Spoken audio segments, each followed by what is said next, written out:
Je réfléchis là. Ouais, ça se voit.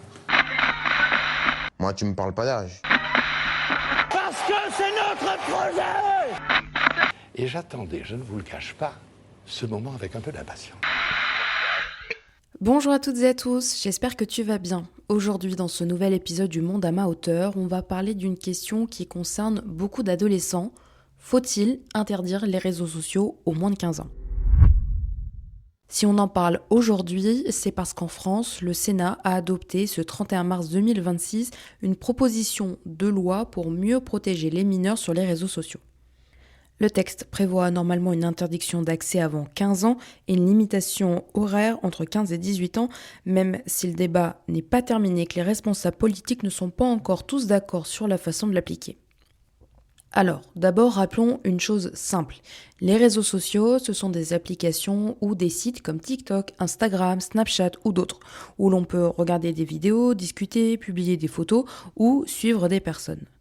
Beaucoup de jeunes les utilisent pour s'amuser, pour parler avec leurs amis ou pour découvrir des choses.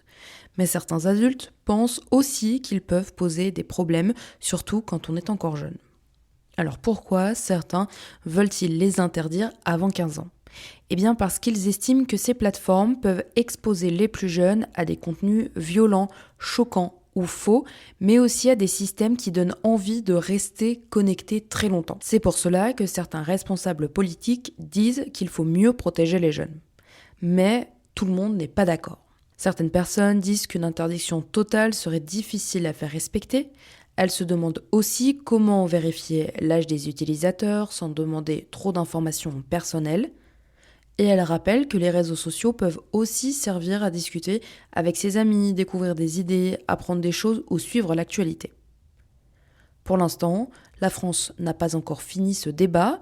Le Sénat, lui, a adopté le texte, mais une commission mixte paritaire, c'est-à-dire un groupe de personnes, doit maintenant essayer de trouver une version commune avec le texte proposé par l'Assemblée nationale. Donc, ce n'est pas encore la règle définitive. Aujourd'hui, nous sommes le 1er avril et on va terminer cet épisode du Monde à ma hauteur avec un sujet un peu plus léger, le poisson d'avril. Le poisson d'avril, c'est la tradition de faire des blagues le 1er avril. En France, on aime bien aussi accrocher un petit poisson en papier dans le dos de quelqu'un sans qu'il s'en rende compte. Une fois que la personne découvre la farce, on crie « poisson d'avril ». Mais alors, d'où vient cette tradition ? L'origine exacte n'est pas totalement certaine. L'explication la plus connue raconte qu'au XVIe siècle, en France, l'année commençait vers le 25 mars. Avec une réforme décidée sous Charles IX en 1564, le début officiel de l'année a été déplacé au 1er janvier. Certaines personnes auraient continué à s'offrir des cadeaux ou à faire la fête autour du 1er avril. Et d'autres se seraient alors moqués d'elles avec de fausses surprises ou des blagues. C'est probablement de là que vient la tradition, même si les historiens disent que l'histoire du poisson est un peu plus compliquée et pas totalement certaine. Elle pourrait venir de la date de l'ouverture de la pêche ou des catholiques où le vendredi on mange du poisson à l'approche de Pâques. Voilà, j'espère que ce nouvel épisode du Monde à ma hauteur t'a plu.